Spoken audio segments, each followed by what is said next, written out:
Buenas noches y muchísimas gracias por haber asistido a la proyección y también presentarles nuestras disculpas porque el director de la película, Gonzalo García Pelayo, no ha podido venir porque estaba viajando de Argentina a Madrid y llega esta noche. Si no, él podría contar muchas más cosas de la película que incluso nosotros que hemos participado en ella. En segundo lugar, pues quisiéramos tener con ustedes pues, un diálogo sobre qué les ha parecido, ¿no? La película está basada en un guión que hicimos nosotros tres con las indicaciones del director durante algún tiempo. Y nada más. Y yo lo único que puedo decir... ¿Perdón? Ah, perdón. Bueno, que me indican, tenemos un canal en YouTube que se llama Res Hispánica, que buena parte de las actividades que hacen el Ateneo Escurelense y la Asociación de Estudios de Asiología, pues luego las subimos. O sea, que pueden ustedes entrar en Res Hispánica, ¿no? Que es un canal en YouTube y hay ya más de 114 vídeos colgados sobre distintos temas. Cuando nos dieran permiso podríamos subir esta película. Yo únicamente quisiera indicarles, y luego le paso la palabra a Fernando y a Jorge, o a Jorge y a Fernando, que esta película surge de un proyecto que tuvo desde el año 2020 hasta 2021. Bueno, de hecho, todavía se estrenó la última película que ha hecho Gonzalo García Pelayo el sábado pasado en el Museo Reina Sofía, que son 7 Jereles. Es decir, que ha trabajado con muchísimo. Todas las películas son extraordinarias. Yo creo que la única película que se hace en el interior y que no ha tenido paisajes pues es esta, ¿no? Pero todas las demás son grandes películas que yo les aconsejo a ustedes que si tienen ocasión asistan, puedan verlas. Es un cine muy serio, desde la primera que se titula Dejen de prohibir que no tengo tiempo para desobedecer todo. Luego sacó otra Ainur, que es una película que se grabó toda ella en Kazajistán, en Nur Sultán. Después así se rodó Carne Quebrada, una película extraordinaria también, Alma Quebrada. Y bueno, y así hasta 11 películas, que la última es esta que se estrenó el otro día. Entonces, bueno, esta es una más, tuvo la amabilidad de indicarnos que quería hacer una película de filosofía y nos pidió el guión. Y de este guión salió esta película. Quizá también el otro asunto que pueda tener cierto interés para ustedes es que hicimos la película en una sola toma. Eso es algo único en el cine, por lo visto. Entonces tuvimos la gran fortuna que ellos, sobre todo, pues no se equivocaran ni que yo tampoco me parase. Pero es decir, que es de las pocas películas en el cine, parece ser que mundial, que se grabó todo de una sola toma. O sea, eso sí, en fin. Hay un making of sobre la película donde eso se podría demostrar. Y esto es lo que yo tengo que decir, abierto a sus preguntas, y le paso el micrófono a Jorge Sí. Fernando. Bueno, yo creo que sería interesante que la gente pudiera opinar.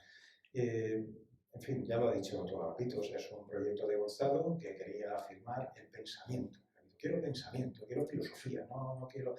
Y entonces, pues, bueno, hablando de ello, nos lo comentaba, pues, a lo mejor podemos nosotros puntearte un poquito, hacerte unas cuantas preguntas, que tú desarrolles todo sobre la base de un guión, se trata de transparentar ese pensamiento, que es ese pulso del pensamiento de Agapito, que no es un pensamiento cerrado, no es una doctrina, sino es, pues como tiene en ese libro, ¿no? El pulso del pensamiento, el poder en vilo, latidos culturales, es esa forma, digamos, de cuestionamiento permanente, a contracorriente, ¿no? Entonces, bueno, pues para nosotros fue divertido, fue un trabajo fabuloso además y una oportunidad única hacer esto con Agapito y encima con un director como Gonzalo García Pelayo, estar allí disfrutando de eso. Entonces, bueno, pues lo hemos pasado muy bien, creo que el resultado realmente refleja no solo ya el pensamiento, la forma de pensar, de filosofar, sino también un poco la personalidad de Agapito. Y bueno, pues ahora ya es el crío anda suelto y son otros los que tienen que valorarlo, ¿no? Fernando. Yo no digo nada, está todo dicho. Pues eso, falta quizá el filósofo del grupo, el más grande filósofo, que es el director, mejorando lo presente, que hace películas de filosofía dura sin filósofos de por medio, como El otro lado de la realidad, que es una película sobre lo imposible que es hacer esa película, y ahí está. O sea que es un metafísico de narices, el amigo Gonzalo García Pelayo, y bueno, pues ahí tienen casi una hora de pensamiento de Agapito que espero que, vamos, estoy seguro que les habrá gustado y efectivamente yo me lo pasé muy bien, a pesar de que estamos ahí encogidos y embarados porque las cámaras... Tú estás mejor, tú estás más tranquilo. Yo estoy encogido, pero bueno. Y el torrente de Agapito, pues espero que les haya entretenido y les haya hecho pensar que era el objetivo, ¿no? Sí. Y bueno, pues nada más. No sé qué les habrá parecido. Si alguien tiene algo que Sería decir. interesante si alguien quiere comentar algo. Agapito no se va a quedar callado. No, claro, venga. Gonzalo, por ejemplo. Yo no sé qué. A mí me ha gustado que has nombrado a Aquilino Duque. Sí, porque sabes que su hija vive aquí. Sí. Yo he estado aquí con Aquilino. Aquí. En esta misma sala y aquí. Sí, pues nosotros hemos estado comiendo con él y es un personaje, era un personaje. Sí, fascinante. Fascinante, sí. Cuenta tú algo de Aquilino. Bueno, yo de Aquilino podría contar muchísimas cosas. Aquilino era un gran amigo mío. Pues yo creo que mi libro sobre Ortega fue lo último que recibió aquí. Yo estaba en un hospital con el COVID y una persona le llevó el libro a Aquilino. En fin, y después, incluso también después de su muerte, yo he recibido un libro firmado por él, un libro de poesía. O sea, yo conozco muy bien a Aquilino. Aquilino, ellos, tanto Jorge como Fernando, tienen una entrevista muy importante con Aquilino Duque, publicadas en El Imparcial. Yo creo que fue en el 2020, ¿no? La última entrevista, o sea que nos has nombrado a un personaje que conocemos mucho. Aquilino, a mi juicio, es importante por varias razones. La primera, Aquilino era un gran poeta y sigue siendo un gran poeta, quizá uno de los poetas popularistas españoles más importantes de los últimos tiempos, de los últimos 50 años. Cuando digo un poeta popularista, un poeta, por ejemplo, que en la Plaza de Toros del puerto de Santa María, Plaza de Toros famosa porque ha dado grandes poetas, etc., pues hay allí un azulejo con un poema suyo. Eso es para indicar la categoría poética de Aquilino Duque. Aquilino Duque, además, es un extraordinario prosista. Tiene novelas muy importantes, pero más que señalar novelas como Mano en Candela o El Piojo Rojo o El Mono Azul, me gustaría citar un libro suyo interesantísimo que es Guía Natural de Andalucía. Conocer un país es conocer su geografía. Yo creo que nadie mejor que Aquilino Duque ha descrito la geografía andaluza, ¿no? Por hablar en prosa. Y luego, Aquilino Duque es un extraordinario ensayista que ha tenido múltiples influencias, seguramente la más importante, según él me contaba, y también, o sea, aparte que se puede ver la influencia de Octavio Paz, al cual le unió una amistad, y como ensayista la obra de Aquilino es también importante. Seguramente hay un libro que conoce muy bien Fernando, que es El suicidio de la modernidad, que yo citaría como uno de sus grandes ensayos también, El suicidio de la modernidad. Entonces podríamos estar hablando de Aquilino Duque mucho tiempo, y me alegro que, Gonzalo, que hayas hecho esta pregunta, porque en esta película no se cita a nadie de modo gratuito. Es decir, todo lo que se cita es porque es muy conocido. Es decir, hemos preferido ser honrados con nosotros mismos. Entonces, Aquilino Duque, creo que, en fin, no quiero hacer más ejercicio. Hablando de Aquilino, es un gran pensador. Y, bueno, finalmente una cosa, o sea, como España con todos los grandes, pues es injusta, ¿no? Entonces yo creo que no se han portado nunca bien. Aquilino podría ser perfectamente de haber sido premio Cervantes, ¿no? Mucho antes que muchos otros, o sea, premio Cervantes y muchas más cosas, ¿no? El premio nacional. Entonces, de hecho, él recibió en el año 75, me parece, que el premio nacional de literatura. Entonces, muchas gracias, o sea que, bueno. Pues mira, aprovechar la película para hacer un pequeño homenaje a Aquilino Duque me parece estupendo. A mí El suicidio de la modernidad contribuyó a abrirme del todo los ojos, que venía abriendo desde hacía tiempo. Es un libro muy fácil de leer, pero muy intempestivo, como yo creo que era él. La pena es que, pues nada, nos ha ido lo suficiente, no se nos ha ido demasiado pronto como para que no hayamos podido escribir un libro que teníamos en mente, mucho más extenso que esa breve entrevista que al final pudimos hacerle, ¿no? Pero bueno, la prueba de que la película es de filosofía es que aquí vienen, invocamos filósofos, gente que nos acaba de dejar, pero que sigue entre nosotros y que como si esto fuera una sesión de espiritismo acabamos de traer a Quirino Luque, ¿no? Yo creo que no se cita a nadie insignificante y esto ya es un valor en la película.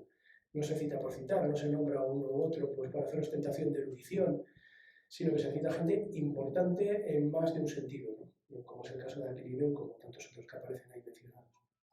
Y nada, bueno, si tenéis algo que ¿Algún decir. comentario Sí, más? tú también ¿Seguro? tienes que decir algo sobre No lo puedo decir seguro, pero me gustaría a lo mejor que alguien... ¿verdad? Muchas gracias. Sí, nada, quiero decir que me ha parecido una película excelente, una entrevista muy ilustrativa. Además, has tocado temas, autores, planteamientos con los cuales me siento muy identificado, autores clave, no sé, García, Schopenhauer, Nietzsche, y acabando con don Marcelino. Marcelino de Espalayo, en fin, por razones personales. Sí. En cualquier caso, quiero decirte que yo estaría de acuerdo con el 90% de tus planteamientos y con el 10% pues estaría dispuesto a aprender.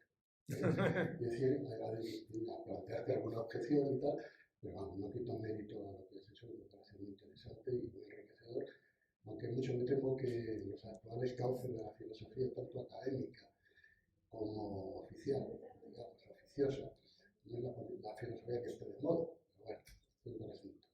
Yo, puestos a aprender, entonces, te voy a hacer una pregunta. Me puede ser sugerente. Has hecho un panegírico muy interesante de dos cosas aparentemente contrapuestas. Una parte, la alegría, en principio, la filosofía como ejercicio, la alegría, la Isabel, etc. O el elogio del pesimismo, que has hecho antes. Sí. Además, has citado, en fin, al gran Theodor Wiesengrundador. En fin, la verdad es que me hace muy sugerente. Puesto eso, en principio me parece contradictorio. El elogio de la alegría y el elogio del pesimismo. ¿Qué diferencia hay entre alegría y optimismo? Bueno, me alegra muchísimo la pregunta y es una pregunta interesantísima porque, sin duda alguna, todo espectador de esta película puede hallar contradicciones. Y hay de aquel que no, pero además es que si no las hubiera, pues no sería sospechosa. Eso para empezar, sería sospechosa de que hay un dogma que nos están metiendo por algún sitio. Es demasiado coherente esto. Pero en este caso, la pregunta me parece interesantísima porque y el propio autor, Schopenhauer, era un cachondo, un tío muy simpático, es decir, y además un filósofo alegre. Y no está en contradicción con el pesimismo. No quiero, lo que se dice que es un optimista, pues es una persona que, bueno, a lo mejor está mal informado, mientras que el pesimista es alguien bien informado. No quiero entrar en eso, simplemente en la compatibilidad de que la alegría tiene que entrar por cualquier sitio, como decía Azorín y siempre han dicho, ¿no? Todos los pensadores de corte clásico. O sea, hay una tradición grecolatina que está contra esa tradición grecolatina, que es capaz de hacer compatible lo que aparentemente es contradictorio. Siempre hay una tradición en la filosofía moderna, a partir de Descartes y sobre todo a partir del idealismo alemán, que es eso, el idealismo. Y el idealismo, eso nos conduce directamente no al pesimismo, no en absoluto, sino al catastrofismo. ¿Por qué? Porque es una filosofía del cómo sí. Vamos a actuar como si todo esto fuera racional. Un ejemplo prototípico sería la barbarie de Hegel, ¿no? Hegel es... ¿Qué pensadores especulan más? Pues en aquellos pueblos que son más bárbaros. ¿Por qué bárbaros? Porque dar respuestas a lo que es complejo, solamente una respuesta simple procede de un pueblo bárbaro. Hegel dice todo lo real es racional y todo lo racional es real. Eso es una barbarie. Es bárbaro, terrible. Es decir, a partir de ahí se puede construir un sistema maravilloso, pero desde luego estás ocultando la realidad. Porque si alguien dice que todo lo real es racional, yo salgo corriendo. Bien. Sin embargo, en la tradición clásica, como por ejemplo Schopenhauer toma como punto de referencia a Baltasar Gracián. Hace compatible, o sea, ¿quién es Schopenhauer? Un pensador que pasa por ser un pesimista. Schopenhauer es el pesimismo. Sin embargo, basta leer una consideración intempestiva de Nietzsche sobre su maestro Schopenhauer para saber que eso no es contradictorio. Entonces, yo no creo, claro, ¿no? Es decir, no creo que sea contradictorio, bueno, es contradictorio en el orden lógico, sin duda alguna, pero en el orden ontológico, en el orden real, no tiene ninguna contradicción. Ahora bien, yo lo que trato, bueno, y también Jorge puede sentir y Fernando puede disentir de mí, yo lo que trato es de recuperar el saber alegre. Un saber alegre que, bueno, no tiene por qué caer en el optimismo ridículo, ingenuo, ni en el pesimismo catastrofista, ¿no? Es decir, lo voy a decir de otro modo, como has citado a Adorno, que es un pensador que, aunque nosotros reivindicamos el pensamiento en lengua española, igual que Adorno, pues reivindicó también un pensamiento, porque Adorno se llamaba, era de Cádiz, sus orígenes eran gaditanos, y él quería ser llamado por su apellido judío, que es Adorno, no por su apellido Wiesengrund. Yo creo que el pensamiento clásico tiene, cuando digo el pensamiento clásico, el pensamiento grecorromano, el pensamiento que se preocupa por el ser más que por el conocer, cómo se conoce el ser, pues tiene una idea, diría yo, es decir, en el fondo, incluso las corrientes más espiritualistas coinciden con las corrientes materialistas en qué, pues que la realidad siempre es más rica que el concepto, que la categoría, que el entendimiento al que sometemos la realidad. Entonces, la realidad tiene un componente que yo no puedo decir que, bueno, no puedo apresarla en un concepto, en una expresión. La realidad es más rica que el concepto. Eso es la base de todo materialismo. Y ahí la realidad puede llevarnos a un sitio hacia otro. Y por eso en toda la película hay una reivindicación de la contingencia. O sea, el pensamiento más formal, más, diríamos, racionalista ha reivindicado el concepto, la categoría. Bueno, aquí en esta película, también como diría aquel hombre que escribió Lo pequeño es hermoso, o Escoto, Duns Escoto, es decir, el pensamiento de la aceitá, es decir, que hay una contingencia que no se puede controlar, no sabemos dónde nos va a llevar, ¿no? Entonces, bueno, quizá eso sea una de las bases, uno de los fundamentos, no me quiero enrollar demasiado, sino simplemente mostrarte que, bueno, que donde tú ves contradicción lógica, que seguramente la hay, la razón es alegre, pero por otro lado estás reivindicando la inteligencia del pesimismo, ¿no? ¿Cómo se combina eso? Bueno, en el orden ontológico yo creo que en el orden de los hechos, en el orden del ser. Es mucho más fácil compatibilizarlo que en el orden ideal del conocimiento. No sé si te... Sí, mucho, ¿no? Es muy interesante. Yo creo que sí hay una reconciliación en el orden de la estética. Sí, en el orden de la estética, por ejemplo. Mira, la como ejercicio creativo y estético permite ese tipo de... Bueno, un ejemplo, a mi juicio, uno de los grandes ejemplos del pensamiento español sería la relectura de don Marcelino Menéndez Pelayo.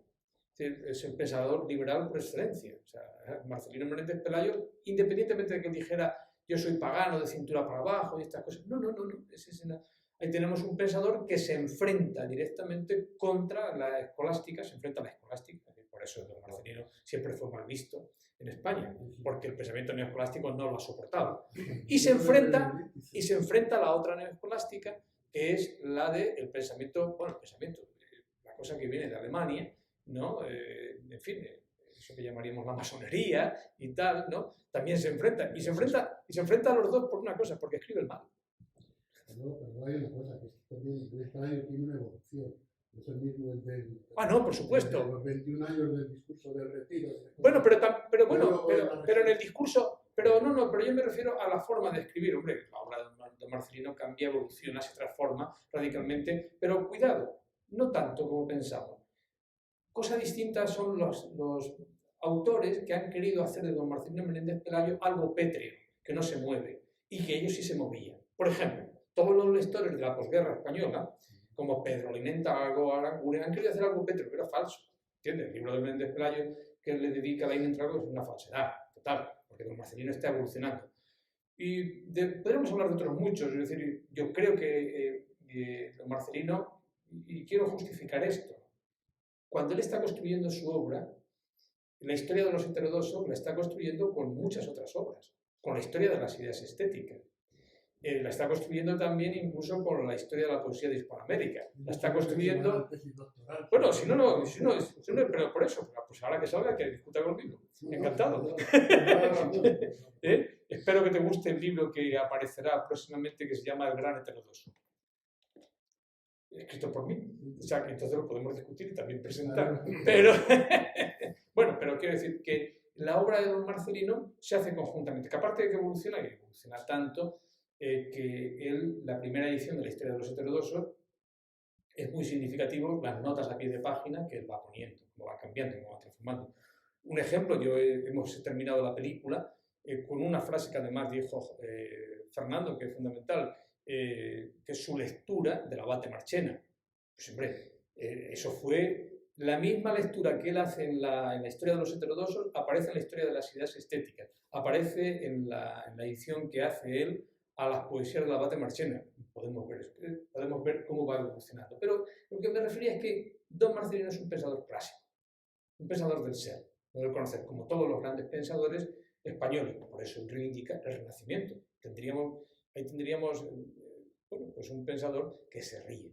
Don Marcelino se ríe de mucha gente, ¿no? Pero bueno, no quiero enrollarme demasiado con Marcelino porque será tema de otra conferencia en este Ateneo Curialense. Pero, bueno, la película. Y en el fondo, el final de los heterodosos, pues don Marcelino ha hecho el mayor canto que se ha podido hacer al pensamiento español en ninguna época. Si él no hubiera hecho los heterodosos no serían heterodosos. Una de las ideas que aparece aquí, y que bueno, en eso coincidimos los tres, por lo menos en esto coincidimos, hay otras cosas que diferimos mucho, pues es que un ortodoxo ha creado el concepto de heterodoxia para el mundo hispánico. Y eso es don Marcelino Menéndez Pelayo. Solo por eso deberíamos de todos los días rendirle tributo a la obra de don Marcelino. La historia de las ideas estéticas es una obra, bueno, casi toda la obra es insuperable. Es insuperable, o sea, los comentarios al romanticismo francés no han sido superados, no solamente en España, sino en toda Europa. O sea, nadie ha hecho el análisis del romanticismo francés. Bueno, el resumen que él hace, el criticismo y el eclecticismo español como precedentes del eclecticismo, el criticismo kantiano no se ha hecho nada mejor, por tres razones. La primera, el primer resumen que se hace de Kant, especialmente la crítica de la razón pura, porque él lo hace a través del latín. O sea, la obra de Kant ha sido traducida, bueno, él escribió, Kant casi todo lo escribió en latín, buena parte en latín, escribía muy mal en alemán, pero la traducción latina de la obra de Menéndez Pelayo es magnífica, que era la que conocía muy bien don Marcelino.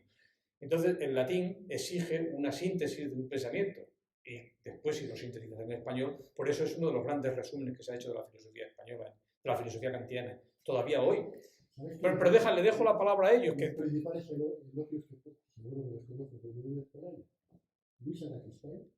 Sí, Luis Araquistain en el año 34 le dedica una conferencia. Fernando de los Ríos, por supuesto, pero además casi todos los que hacía y bueno, muchos otros. Luis Araquistain en el año 34, cuando él es embajador en Berlín, le hace ese texto, está escrito, y después también Luis Araquistain. Bueno, pero no os cuento esto porque si no os cuento el libro. ¿Alguien quiere decir algo? Venga, sí. Ya que habéis visto la película, algo tendréis que decir. El concepto de sociedad babélica me encanta. Bueno, la película también merece la pena volverla a ver para fijar conceptos porque es que es muy extensa, rutina, demasiados pensamientos para de una vez todo eso. Pero bueno, lo de la sociedad babélica me ha parecido que puede ser terminar en algo divertido, una confusión, que dicen los portugueses, o en algo muy dramático. ¿Qué opinas? Yo creo que la sociedad babélica siempre es buena. Lo que es malo es la sociedad homogénea y totalitaria. Es peligrosa la sociedad, una sociedad homogénea o la demanda de una sociedad homogénea, como quiere en general el pensamiento idealista, o sea, pues acaba en totalitarismo, sea en la versión stalinista o sea en la versión de Hitler, ¿no? O sea en la versión que tenemos en España. Es decir, si no hay una diferencia entre que estamos muy cercanos, o sea, yo no sé ni cómo nos dejan hablar aquí, ¿no? De filosofía, ¿no? Tenéis que hablar según estas condiciones. Por eso, este proyecto, el cine de Gonzalo García Pelayo, cuando Gonzalo dice, no, es que esta película en buena medida es una síntesis de mi cine. Bueno, puede ser que tenga algo de razón. Yo tengo un libro sobre el propio Gonzalo García Pelayo que se llama La razón alegre, o sea que no es, puede tener razón. Pero o al menos lo que yo he defendido en muchos libros, que aquí hemos sintetizado en este guión, pues es una sociedad babélica. ¿Por qué una sociedad babélica? Una sociedad conflictiva, una sociedad dividida. Cuando digo dividida, incluso a veces fragmentada, que no haya ningún poder que sea capaz de unificar eso. Porque cuando aparece un poder que unifica eso, estamos perdidos. Entonces, claro, la política no solamente se debe de ejercer en los ámbitos institucionales del Estado, sino en los ámbitos de la sociedad civil. Y por eso hay un concepto que aparece continuamente en esta película, que es la sociedad civil y el Estado. Cuando la sociedad civil está devorada por el Estado, como es el caso español, apenas tenemos sociedad civil, la prueba es que, bueno, pues, en fin, hacer una organización, bueno, de todos modos, comparada la sociedad civil española con la marroquí, pues saldríamos ganando. Seguramente comparada con la alemana no saldríamos tan ganando, pero en fin, en todo caso, la sociedad babélica es una sociedad conflictiva donde el individuo, la persona, está por encima del Estado y de todo. Y después la diferencia entre privado y público. Esto también es muy importante y eso es otra de las ideas que aparecen sistemáticamente en la película.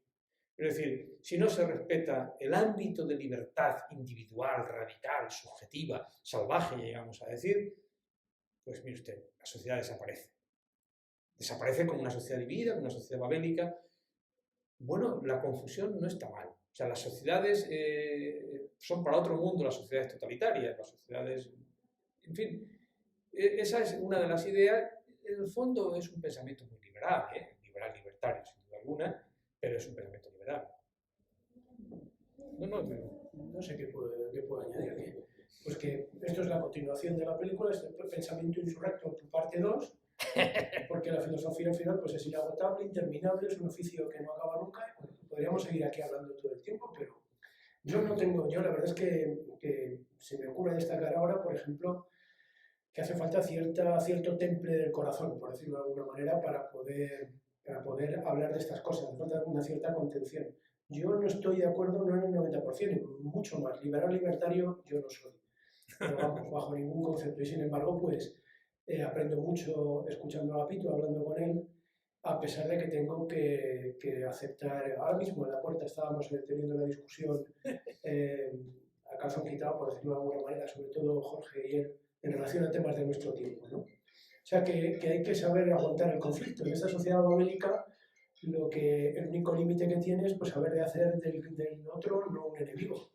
Reconocer en el otro al prójimo. Yo siempre recuerdo una frase de Chesterton que dice que era incapaz de odiar otra cosa que no fuera una idea. Las ideas pueden ser odiosas, pero las personas en principio tenemos que saber ponerlas aparte, distanciar la ideología de la persona. Entonces podemos no estar de acuerdo en muchas cosas, pero estamos de acuerdo en lo fundamental y es en el valor absoluto de cada persona. Vamos. Y eso es lo que tenemos en común. Y yo creo que ese respeto, pues bueno, yo lo interpreto como procedente de unas raíces, quizá Agapito lo interprete como procedente de otras, no lo sé. Para mí son de raíces evidentemente cristianas. Sin duda, sin duda. Y entonces pues ahí es donde convergemos, donde estamos de acuerdo, ¿no? Es la condición necesaria para que luego podamos enfrentarnos. Y no se me ocurre decir nada más, esto podría ser inacabable y hacemos... No, Jorge, que digas, Jorge. No, sí. No, si es que yo creo que habéis tocado los palos clave. Esta observación que hacías de la sociedad babélica, que fue una feliz expresión que trajo Agapito al guión, pero que representa perfectamente su forma de filosofar, ¿no? Como decía antes, no es dar una doctrina cerrada a un filósofo y que sea como esperar que dé alguna receta, ¿no? De algo, ¿qué tengo que pensar? ¿Qué es esto? Tal. Entonces con Agapito nunca vas a conseguir eso. Yo recuerdo, porque hay un detalle también, es importante, porque ¿qué legitima que Fernando y yo estemos haciendo esta película con Agapito? Pues porque los dos hemos hecho una obra sobre él. Yo hice un libro de conversaciones sobre él y Fernando hizo un libro muy importante sobre el caso de su experiencia en la universidad, ¿no? Política de la universidad, como se llama El escándalo maestro, ¿no? Un pedazo de libro. Entonces, eso de alguna forma es lo que nos permitió también pues, conocerle más por el trato y tal, pues estar ahí filosofando. Entonces yo recuerdo que una vez me había contado algo y yo grababa las conversaciones, que luego yo volcaba en conversaciones para nuestro libro, y bueno, yo me quedé muy contento de la conversación que habíamos tenido ese día, bueno, de los diálogos y de todo lo que me había respondido sobre los temas que ese día sacamos. Y él tenía que dar una conferencia en un sitio. Entonces, venga, pues venga, te acompaño. Fui a escuchar la conferencia, que además amablemente Inés me grabó, que luego me dio la grabación. Y bueno, mi sorpresa fue que durante parte de la conferencia habló de los temas que me había contado a mí, pero dijo cosas completamente distintas.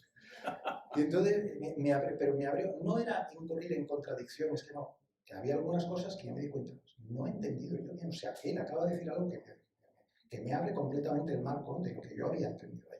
Y entonces, es esta forma que tiene Agapito, que te va a tratar un tema y no te va a dar una lección cerrada y esto es lo que yo pienso, aquí está el sistema. No.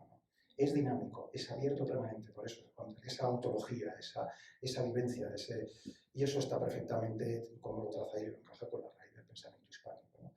Entonces, bueno, pues has dado, insisto, con una expresión que trajo el guión, que es muy clave, ¿no? de lo que representa el pensamiento de Agapito. Bueno, pues muchísimas gracias, y quede claro, es que además nos están... se tiene que ir el conserje. Las ideas están hechas únicamente para cuestionarse, discutirse, para enfrentarse, y las personas para respetarse.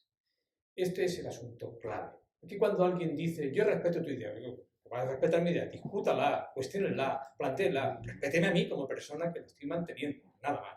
Este es el elemento central, y este es lo que nos hace a todos, pues que nos llamemos hermanos, quizá porque somos hijos de un único Dios. Es el verdadero que es el que le interesa a Fernández.